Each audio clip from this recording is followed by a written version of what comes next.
Ai, mai no so vai, e te malo si ai, i le sāwalinga umi o lo fai, e mamau le ala o lo tāf, fai malanga ai, ata mai, ata mai, ata mai, i ialeli i tatou pepe se mawha a whetai, siva mai, e taia o le asonga fua ua ulia mai, tā te ngaruru e ai, i le aimainu o le awhai, e sili le atua, e sili le atua, e ifo iai le langi, male lalo langi, e sili le atua,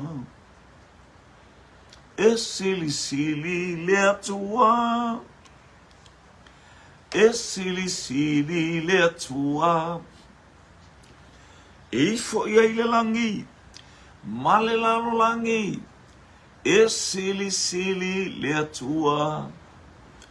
Oh, one mighty God we serve, one mighty God we serve, angels bow before him, heaven earth adore him.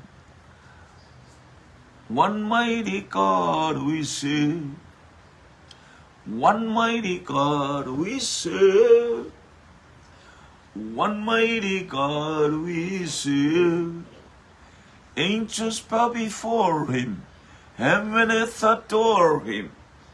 One mighty God we serve.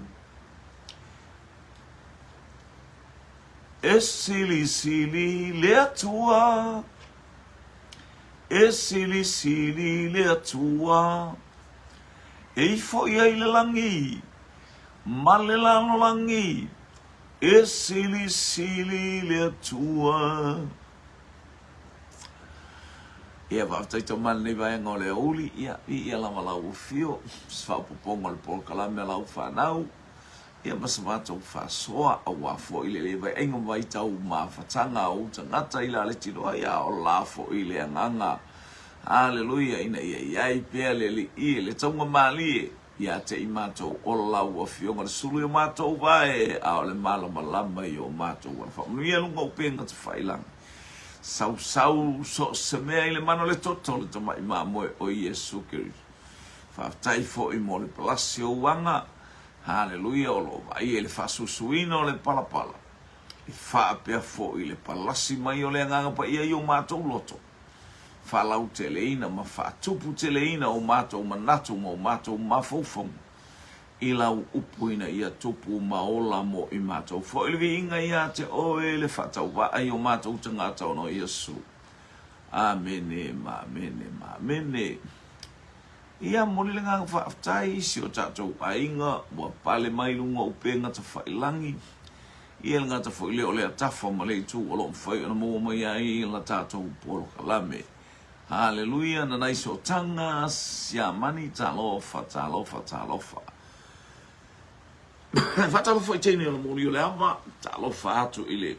Hallelujah, ile a ai ma le nuu o lauli i America Samoa. Praise God. Hallelujah, i polo kalame umalava o lo o. Ngai mele ni tae au, el ngata fo ilea malo. Ngā lue il nei aso fia ngai marsapati. Ma nei ele folofoloina le upo le atua, ma le fasoloina le fe au ma le ngā lue ngā le atua. Ia tātou te mata ala i pia e le unua, tau ina utupupuina o tau whingana mo tātou loto i le. Hallelujah, whetala i meo le awhio ngā le atua e mo i tātou. Ia bi ia le li. Ia alona ia mosto na i mata mo fie leo mai tau ato le whaalifu. Hallelujah. Ia leo mai te watu o le whaalifu le mea le ua. Praise God, ai. Leo mai te watu o le whaalifu stata o mea le sau i. So wai atu po le whaalifu wa. Whaftai tēne o mōlio le aba. Ni ia le li, praise.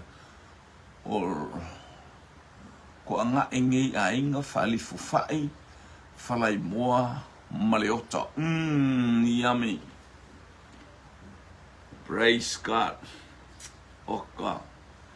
Se au le leo le tōna ia. I ia le li. Mai inga mawai tau mawhatanga au i fōi. Hallelujah. Ina o mapu mai le e fionga pa ia le atua. Ia i whawhia fia i lau talatala noa i lau tōna ia ma se upu fola le whaifi au. Se mai po awe mea ia whaifi au. Ia e whaafitai mo le whaatalofa mātangu fia i lunga upe ngata whailangi. Whatara watu fo i le sunga whaatonu i ia le li. Angilu tau mai breita i ia le li. Ia whatara watu fo i le tātou wainga anga i mai lunga upe ngata whailangi le whaasoa le nei tai au. I ia le li. Hallelujah. Ia le ainga o le arise and shine. Le au ta talo nei tai au se manaia. Hallelujah. So ba ai atu vi ia le li. Praise God. Yeah, what? Hallelujah. Le vana fia fa malosi at. Ia le rise and shine. Ia ai. Vale tu lima wa fuanga. Tu ai tatou fo fuanga po kalame ia matatu. Praise God. Ya tatu wa tau sa ili mai tangata fo ia iwa ben tangata po poto mo tangata ta mai ma tangata. Ole ale lo il malo solo upole tu. Hallelujah. Ai tatu fa longo mai wa ba ai la tu le fa malo sio peteu. Tau pe fa tu se ngalu ngan fa pe sutulu wa ai la tu le fa malo sio peteu ma Yohane. Wailo tangata valelea malelea o oina. Aina lato wa ai o fewa i ma Yesu. Ele tau lian tangata popoto man tangata ata mamai man tangata whaiwhai lunga man tangata hangi lakulo. Ai ta ua lo wa ai lai fewa i ma Yesu e ia Yesu i lato walanga every time. Vaitele talofa naiso tanga siamani talofa vi ia le alii. Ia le anga ia tatou polo kalame praise God. Ai mai no e mamao le ala. Lale winga le fa upunga Yesu au tova ai ile mati ua totongo na lau. Lale winga o le atala. Hallelujah. O lale winga o le atala Yesu au tova ai ile mati ua totongo na lau. Ono toblo le wala talata. Ona iloa lea. Ua lata le tau sanga bebelo. Le ale winga o le atala i a tātou ilo tātou taimi. Praise God. Le ale winga o le fa upunga ma le atala i a tātou. Sina manino talofa salilua. Praise God. Ai mainu e mamao le ala fa talofa atu. Tātou polo kalame ili nei vaenga o le ouli. A o tātou oie. Le ale winga o le fa upunga po le fa amatalanga. Hale au tova ai ile mati wa to tongo ona lau. Ona tātou. Ona au towi loa lea wa lata le tau sanga vevela. O le ase whaatei, o le ase whaamalam la mango lea. Hallelujah. Praise God. Ni ia le li. Tātou sili nā le wa iai. Hallelujah. Ia whaamalo atu fo i le malu. Famuina, praise God. Vatau sili mo le whaamaloso i le nei. Awa oli whaamaloso whaamaloto aniwa. A taefu sau fo i. Hallelujah. Mo le langa suia, mo le wawai atu i le li i mana whaamurianga. Whaatalo whaatu fo i le tina mai Nasareta. Praise God. Ia le tina. Hallelujah. Ia bolata iwao. Hallelujah. Aotearoa. A e au. Malo le soifua. Malo le whamalosi mo le ia oli. Lea o sautali lea whape mai an ao o mai taimi o whawhita uli whaea. pe o tato ulu vi ele o mai te mi o fafita uli fa au to va ai ile mati o le tala le fafata o to Yesu ua to tongo ona tato yo no to lo le wala tal tai mi le tau sanga bevela hallelujah fa ea pe lungo tato ulu fa tai mana ye le tali ulo ba tala ho lu ba ai nga vi le le il nei va nga o le o sumal val minuti te ai le tu la se fulu malelua le tato polo kalame moli mo oe hallelujah le nei va nga o le afi po nei va nga o le o uli vai ainga ma vai tau ma ftanga le malo le atunu ia ai fa longo foi e pe se vai inu mata ngo fi e pe o se hallelujah tai pe o me ai no ti polo ai tau vi ai pe se va ainga nana ile wingol tato polo kalame wa fa me e tau mafa pola foi sino tau el ti polo lungo le o capo le se mea o le ala se mea ai polo fast povi pola tau el ti polo ka Allah praise God. Pape na le wing ole o mingo le tato polo kala me ai mai no e mama ole alo le wei te me wei to ya tu ula i male ti polo le te fa longo ina to tonu ho to tonga mara tangata o kale au le to saua i la lo tato polo kala me lea to e fo i lunga au o mai te me fa fita uli fa e pe o tato o tato uru ile ia hallelujah fa tai fa pe o tato uru ile i ana tungia ia tutu mau pe ile tatalo fa to tu ma le tonu ile tai walata le afio mai o Yesu Keriso hallelujah o mai taua mamisa ona tato iloa lea lata le toi foi le toi afio mai o lo tato wali faftai ulu vai ainga praise God vi ile mana ia faingo le tala pe o tala fata oto auto wa ai wo tongo le se fa longo mai ile maule no tau mo no le ma fo el fisile Iran is now home of the fastest growing. Iran is the home of the fastest growing Christian in the world. Ule ata ua toe fo I mai tangata au tova aile tau sanga vivela ua lata tau sanga tova aile le mati ua toe tongo.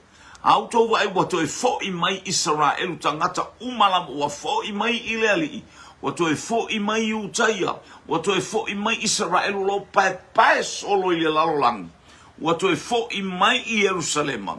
Hallelujah faea o tou ua tato lo ua lata le tau sanga. Hallelujah ua lata le fio mai o leli.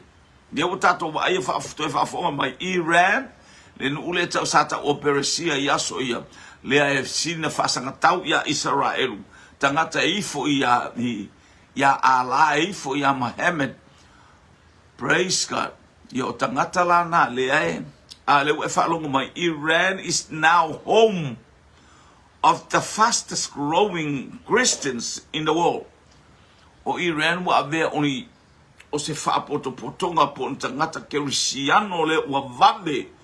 Hallelujah ua vaaiatu ilona a ngai mai. Male tali to nunga ia Yesu Keris faila to uma Kerisiano. Oni Kerisiano. Ana pofo ina ua aia iltala ia intia tolu se lau afe le mena le ae. Sa fai ile fata singa na o tangata wala au suafa o Yesu. They come back as a Christian.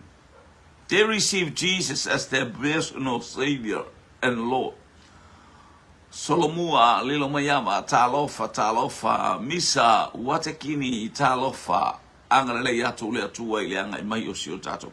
Tato wai fo tato porka la mele ia o tele o tangata ye fo ila ua ai. Te baba yo tangata tele o toi titi o le polo kalame ama le tangata fou e titi na e loa lea.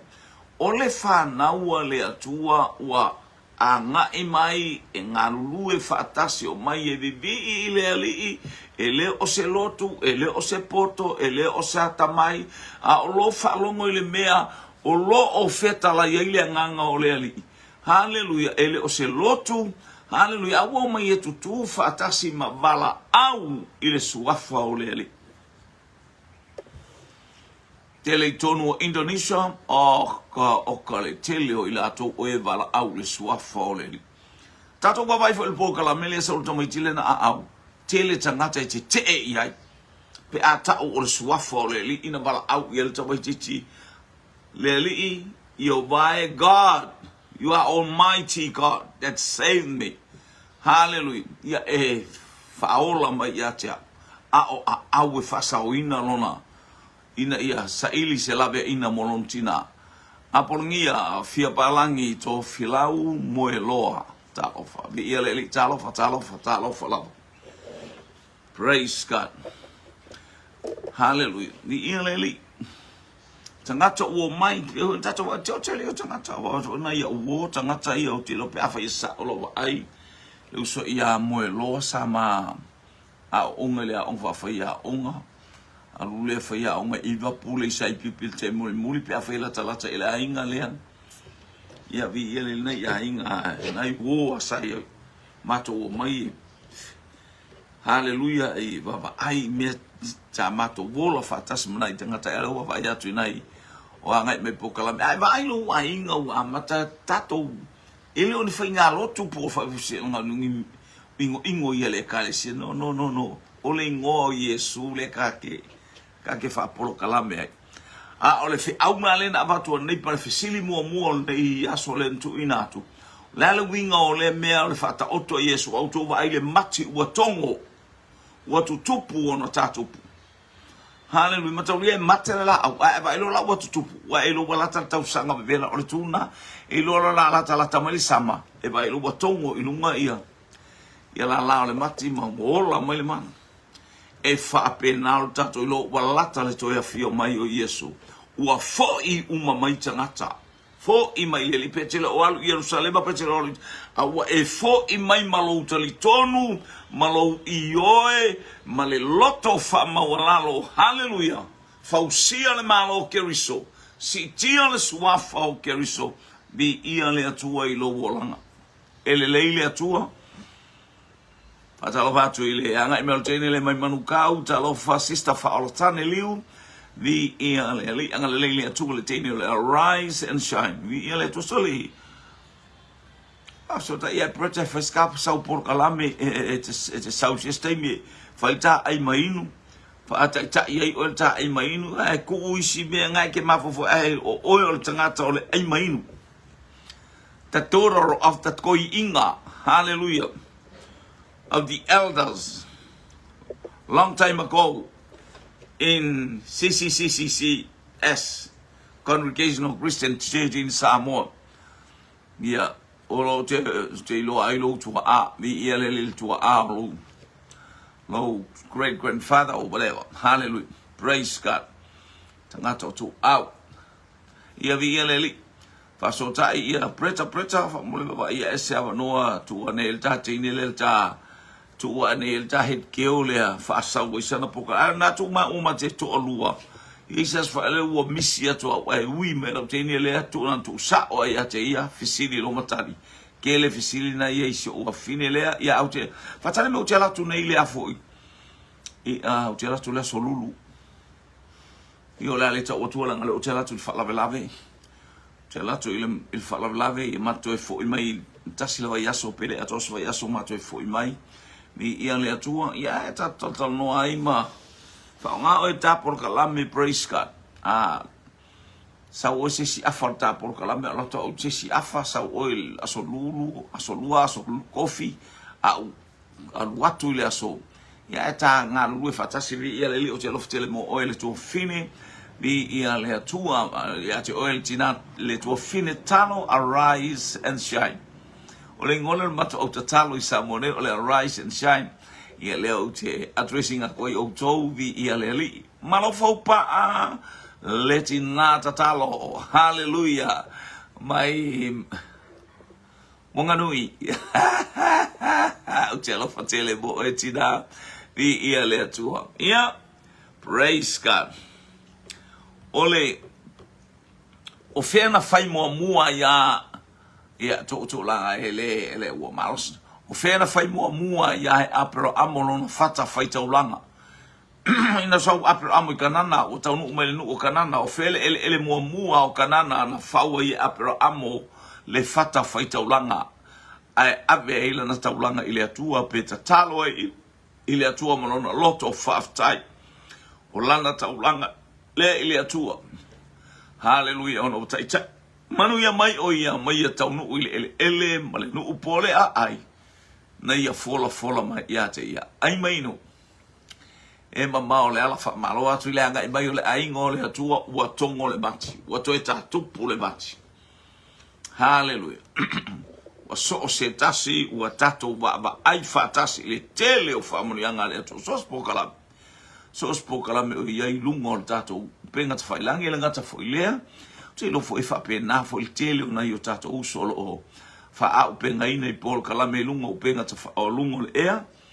Ia ma ai fo il tele o na I mata fo. Ia le o sautali o se kema mai le teine mai manu kau. Hallelujah. Puni pua o eli se mailo talo fa. Tali mai unua mai o pe teli. Hallelujah. Tali mai tema o se kema.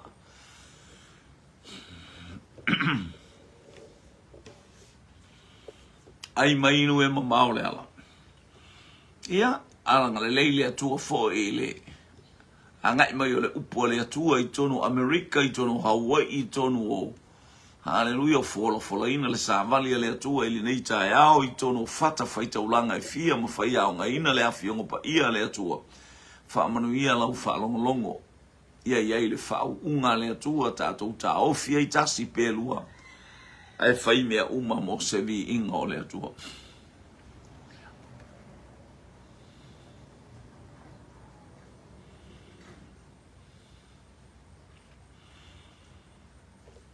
O fea le ulua inu. Hallelujah, na tutu iai. Pena fawa I le fata faita ulanga. Pena tu'u I le pule la au ta maloa o apero amo as a pastor and preach the gospel. And preach the word of God. Hallelujah. Hal ise fo le mana I o le ata o tangata leila o mata iai pe atati no tilo pe. Sauta malo fatulo na pule laa. Le fia I loa tonu le nu le po e manatua mai le nu le sa fatua I le ta malo na pule laa ai la unga le upua le atua sole. Ai tapua I le atua malona ainga. Mai le fata ita inga. Vava ai tangata wa tangata I te le ala tou I lo lato watu faa tapua I atua ese tapua I o lato tupua la alwa tangata matanga lana ia tama I mapupua po la tanga lana ia tama I ulupo ioi po la lana ia koloko kaila I lana tanga ia lura fatu melan koloko kaila I foifo ia leo tau mai alunua more I se kema mai a jema hallelujah to au Faratane, praise God. Vi ileli ai mainu e mamao lela. Praise God. Aya, na aluana me uma. Faaman wi ale atua ya aper amo. Malana tau sinionga, malana ta ita inga ilona ainga na li liu tangata uma e baba yato ileli.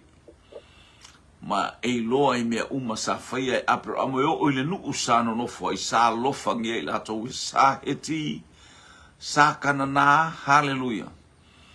Sa perise, sa ie puse, o I lato sa tumu ile a ayok sa kanana.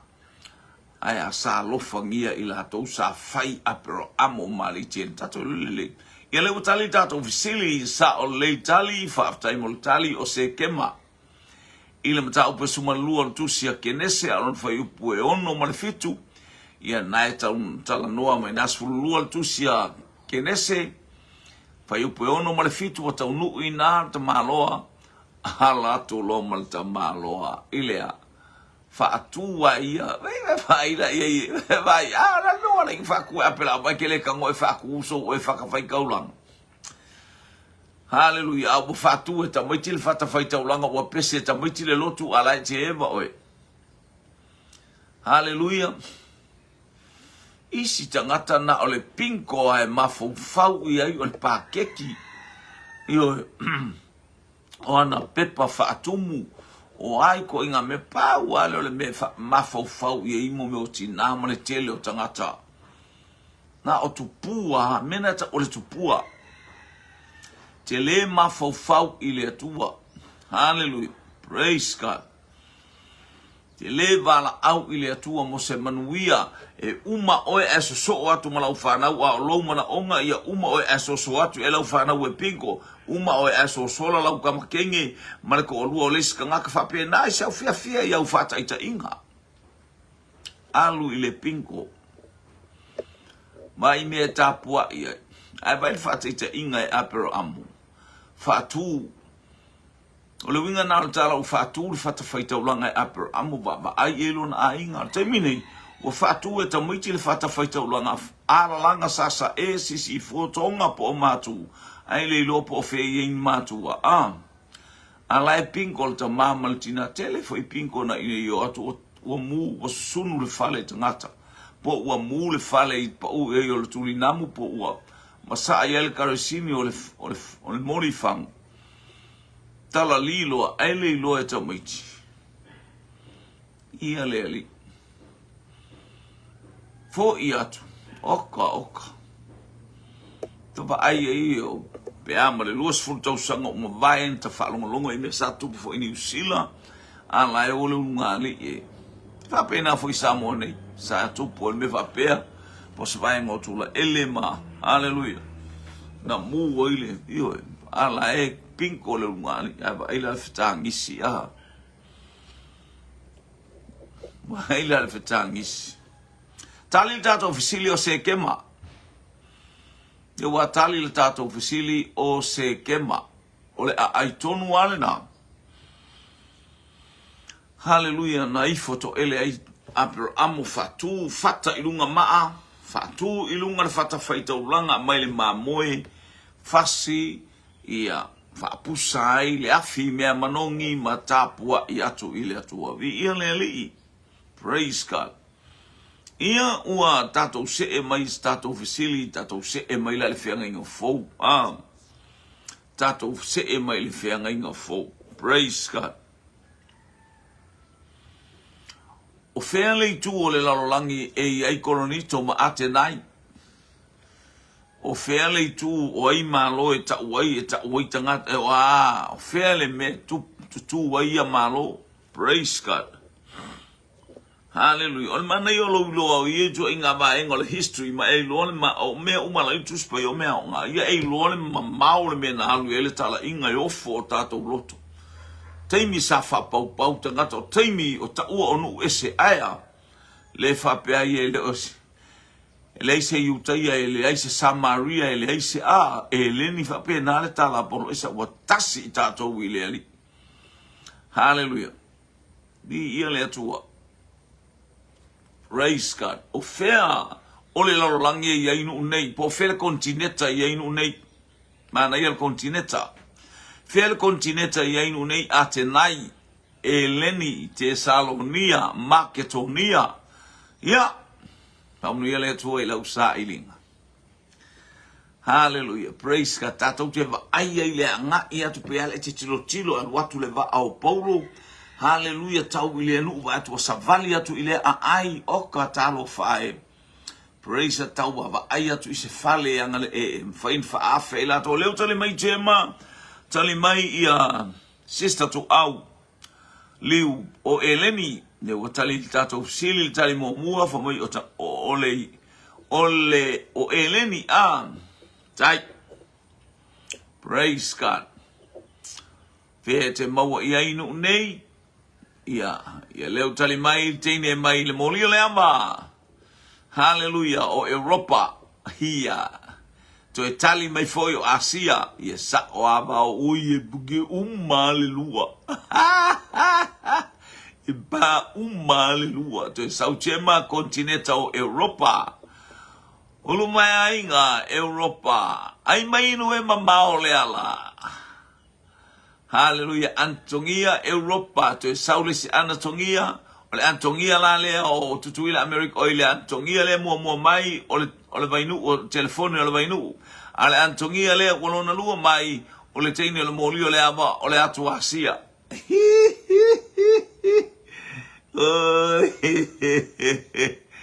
Vi ale I fartai tali. Nanai fiangai ngā talo fa. Mara me tua. Aleluia tua vai. Talo fa. Maara me tua. Tua vai. Yeah. Talo fa. Malole soifua. Yeah. Lau polo kalame. Hallelujah. Fai os fasilinga malo sileta I maleta. Ai mainu e mamao le ala. Praise God. Ole. Hallelujah. Ela vo ia fai atu ale oso mai fo ele Super Bowl ali a America sa a America ali pe o afiele. Ale ta umai lunga le a oso la saul Super Bowl bol va yaso ne Super Bowl ia. Ta lo fai. Ia manuia tau ta longa. Io me America ma Hawaii ma. Ia na e fai ia lato por kalame wa lato ti silafia au ese. Ia matutuila fo. Praise God. Ia e o pei o le aso mua nei. Ia aleluia e o inai tuangane fao tui. E o inai tama. Ia le lopo ona I tama e fai mata le lei po of. Ia, hallelujah, po le o e fai ngaru e ngā aolo o tofu le sami. Hallelujah, praise God. Ia le tala fo I mtato whalongolongo e mtato titi lungo penga ta fai langi. Hallelujah, le fa malosi mai asi o lato, sia o lato tuangane matua, po tau tuangane matua. Hallelujah le angelu tau. Hallelujah.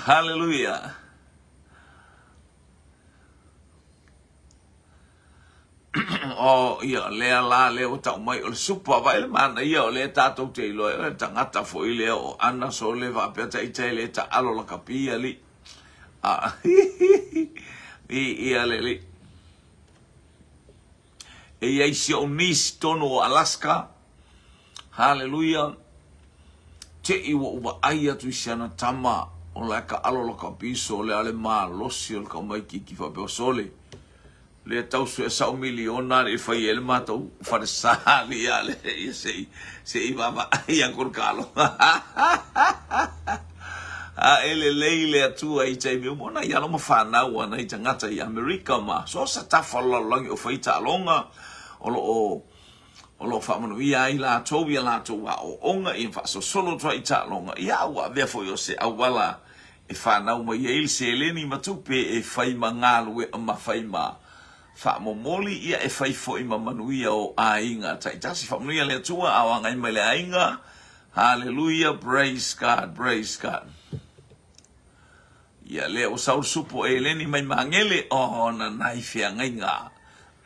Male supo e leni tama le o supo e tongi la ia I male me fa pe o le pepa a le fuala au fu e pe o le polo a o le pepa a na te le pe ese le polo ese le pepa a pi se la po o pe la no me mata le na oka le manga I tongi tonu le supo e leni.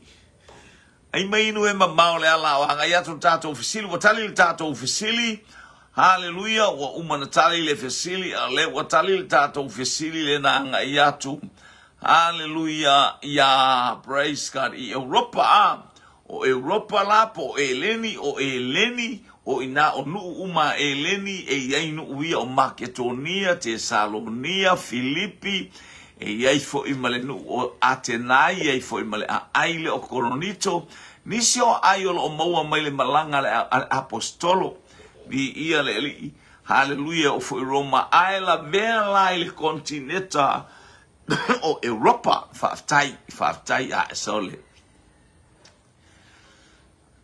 Ia oka le manaia ole, praise God, ole whaasolonga, manaia fo i lau, lau tali vi ia le atua, praise God. Oai tangata le na tau fia ofu o tangata ia na moli mau i le oti o sete whano. Mata ule moli mau wa tangata e to olua le o tangata le wa u whapeane lana tala e a o te i le atua whai upu ia Mose. Hallelujah. A oai na tau fia ofu le o le wai ese a le tangata moli mau. Ai ese tangata e tau fia o la. O wai na tau fia ofu le o wai ngai. Hallelujah, hallelujah. Ai mainu e mamao le ala. Praise God. Glory, glory, glory, glory, glory, glory, glory, glory, glory, glory, glory. Hallelujah. O aina ta ofi ofu. Ya pia ole wingana we ese tangata na ofa. Faia lato tala, a yentanga te tau fia o lato ofu, oina tau fia ofu la wali ia. A o moli maule a wali ia ma tau le mea na faia se te whano. Na lato o moli mau pepelo, ma moli mau se i mea na faia se te whano, o fa maita ngata lea e a maa Mose, fa maita ngata lea e a maa lea tua. Hallelujah. Sa ta ofi la le tangata ofu, oi sa ta ofia ofu la wali ia. Ia whaftai i ia le atua sole kwa mangongi ale o le supo e lengi le sa mai mangele sole. Te lopo o mangele west, ia po mangele east.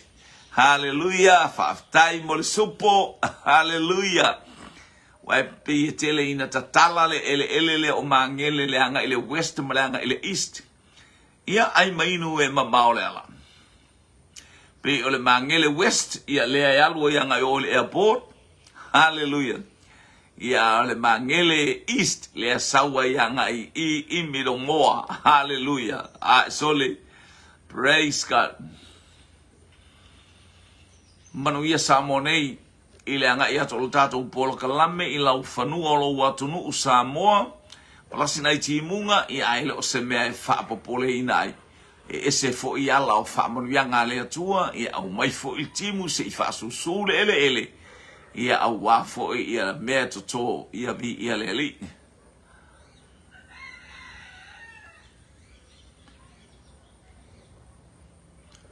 Praise God, praise God. Pia ni tamalo loa mai sare au laa. Ia le ua tali mai mana fupa. Le teine mai wanganui. Le tinata talo. Mai wanganui. Saulo po o Paulo. O Saulo po o Paulo. Ia. Tato to e fsili to e whamanatu.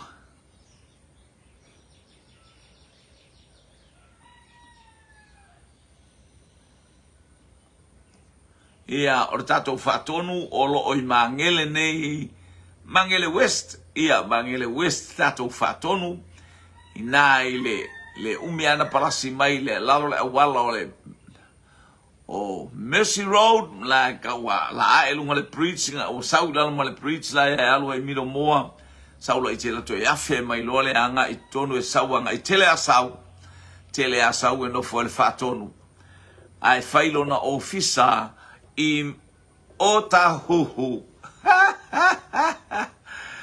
Florence anai vo talofa tua. I li malo mo fa talofa vi le tua, praise God.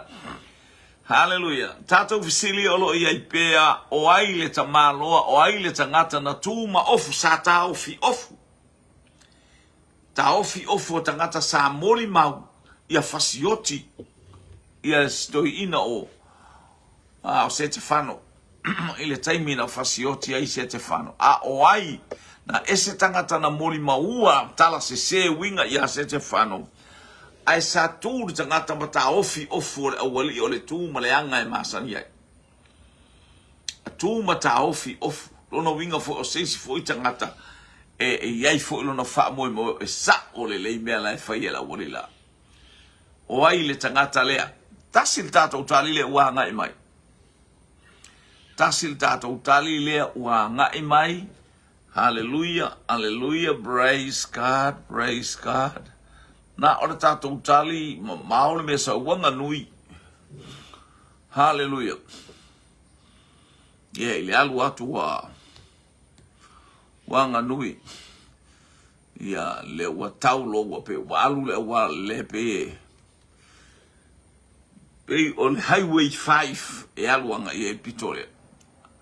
Ni ia le atua. Ia, tasi tātou tali wa ngai mai, wai tangata na tūma ofu ia. Ma moli ma ofu o moli mau e winga i le fasiotia. Ila ua da moli mau e aona fasioti. Ia si toi ina o se te whano pole tangata na fasiotia ila na moli mau ia Yesu. Ana tongi a Saulo taimi e le i tō fia Saulo whai ma apostolo nu e se watali tātou fisili. Lua tātou tali sa ole le Italia lua. Au tu e whalau tele mai el teine mai hallelujah mai molio le ama i lauri Amerika Samoa. Taimi e le i tō fia Saulo e whai ma apostolo nu ese. Taimi o le matu wa lili ma le mata i tū e Saulo tangata e nātou te whaasara la wina le ngō Yesu Keriso ai toso mai. Na nai fia ngai ngā maritali Saulo le apostolo. Pāftai ia nā anatongia o Saulo. Ni ia le li i praise God. Ua tali la tātou fesili o le apostolo o le na whaima apostolo o Paulo haia o ta ua o ia o Saulo le tangata whaale tonunga lana mio.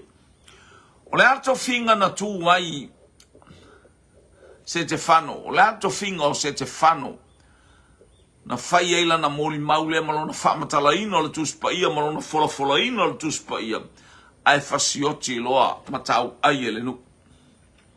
Maoti ai le au na le atua. Le uluai maturo, na oti, le uluai au na oti wha maturo. Hallelujah, ilana moli mau ya Yesu Keriso le ti akono, o ai le ti akono. Hallelujah. Ia le li o no le wata uatu le asole le wata uatu le tali o tato ofisili ia o le ti akono se te whano to cancel tato ofisili langa le wata uatu sa la to ofisili o le altu langa nga lue ai se te whano o ai fasioti lo ia ilona moni mau ia Yesu Keriso ana tongi o le ostaulanga ia le wala latu tato tali o ia o le ti akono ia malo ia maua mai ia se te whano na lue whaati akono. Na lue o se ti akono. Hallelujah. Ai maliu fasia loa. Ia pe maliu wha maturo. Ia ona ole suafa o Yesu Keriso. Ia le atua. Praise God. Fele ala na mawai e Yesu Saulo. Ia whaftai anatongia leo sa utali o te akono sa olelei. Sa olelei. Fele awala. O fele awala na mauai. E Yesu stato uso Saulo. Hallelujah. Fele awala na mauai na mautu. Na mauai e Yesu Saulo. Ai mainu e mamao le ala.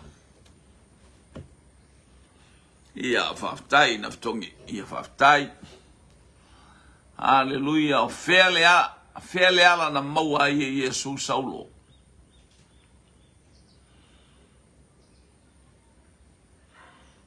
Saul tali mai molio le ama. Teine mai laulii. Hallelujah. O tamaseko le ala i tamaseko.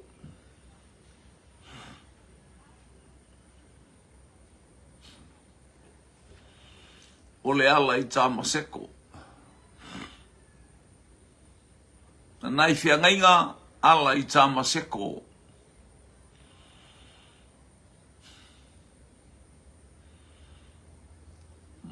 Tina ia malo fopaa ala I Tamaseko. Florence na nai vau.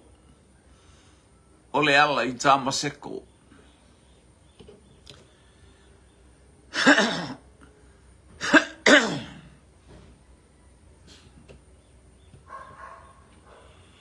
Hallelujah. Le ala I Tamaseko. Fa tatou tali waka I meitua tasi as tatou tali. Ia. Eo vea tua. Au fatasi fa masino. Ia tu ina atu le tali sao. O le ala I Tamaseko po le ala le ta o le ala I sao. O le ala I sao faisina sa o tele o le ala lea. Ia lea na vi ia le li. Al Giovanni Gasita talofa. Tui mui ava. Moi ava talofa. Vi ia le li. Ai mainu e mamao le ala. Ia wa maua le tali o le tatou fesili o le ala I Tamaseko. Ia.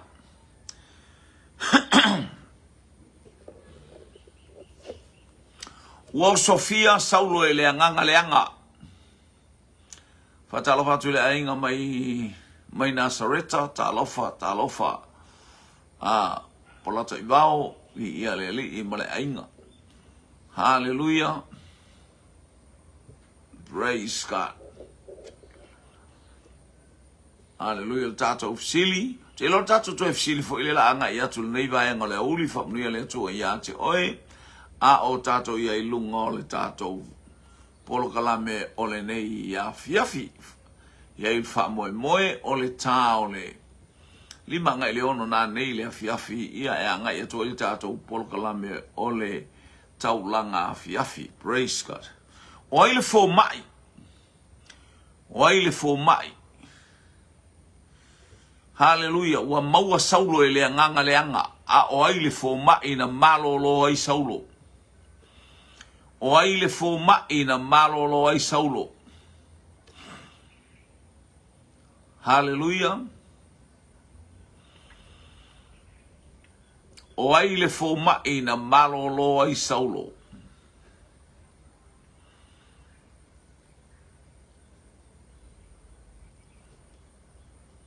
Ia manu ia fo ile anga ia tu ile loto ole afiafi. Nai fitalingo tapita. Saulo le talano iai ole tupu. Wa mai saulo. Tupu o saulo. A oai le tangata na malolo ai saulo. Ina ua mai na nai fitalinga tapita. Anatongia tapita. Na nai whiangainga tā vita.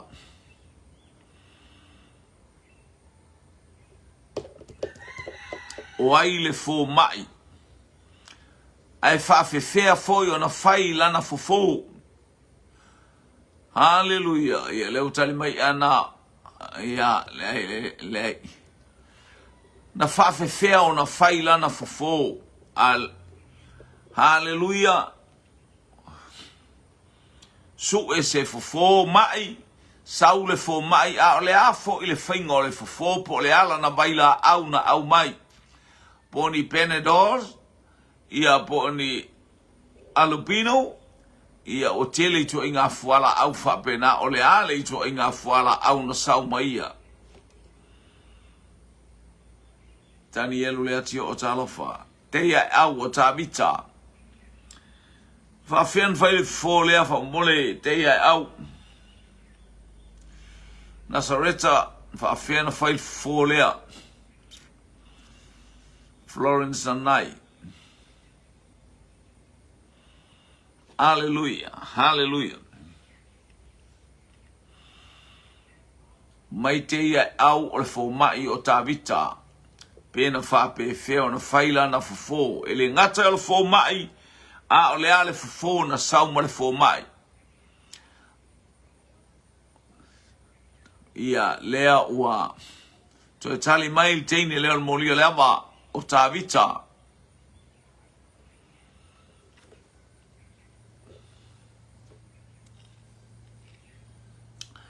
nai fiangainga ainga mai mangele ia lea nganga o lea li ia hallelujah na fafeo na faile fo o aile fo mai e le ali tu ainga fo na ia faungaina ni laula au po ni lau salako po se lau pi po se lau vivao hallelujah ia po se lau sa salapa po se lau wesi hallelujah po se lau moli ia po se lau o se koko ia tele ai tu ainga fo a o le fia maua po le al fo a oi fo ile fo ma ai mai no o le toi fisi le on tato polo kalame ke le anga lei o le atu le nei auli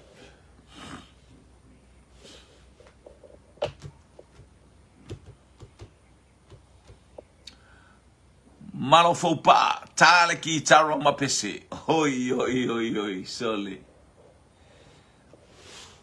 ole vaila au sa faunga ina tangata lea tale la au ma pese te ia au na pese lava stamo tavita ilana mikulini fia ai saulo oi tali mai Nasareta hallelujah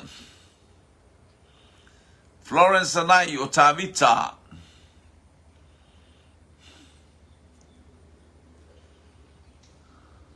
ia ua mai alofa anga mo le senga hallelujah ia momoli atu le nganga faaftaisi o tato senga o le fo mai o le tamo tavita o lana fofo o le la au pese o lana la au satare ki tara o le ata o le tangata faivi inga ile atua ai tete mua i te moni na i to tonu o saulo so sola i fafo hallelujah aile uma aisa ele o mavae lona loto leanga ele o mavae hallelujah lona loto fa maualunga ale unga na tato polo kalame hallelujah na tale pese masiva tavita a o tavita o le fo mai o lana metotia hallelujah po lana vaila au o lana kitara na ta hallelujah ta lepe ai nganga fasala veisa ilunga hallelujah ole tupu ona so sola eselea aya ai tula i maile manuia ile tupu ia family le tu ile wainga ina watale tasi hallelujah ole o uli nei ole aso mafua ia family atu le tu i tiu faio fai ole nei yaso ia ile anga le lei ole tu ia fuanga ila to fo yo fe ngai mal sapati ia manuia le alo atu mole to la lo vino le upu le atua mai o to faife au na le atua hallelujah o tala fa autu i le itu ma le itu o mana mai na ile upu le atua ona o yesu lo tato wali i malo tato faola amen to God be the glory forever and ever amen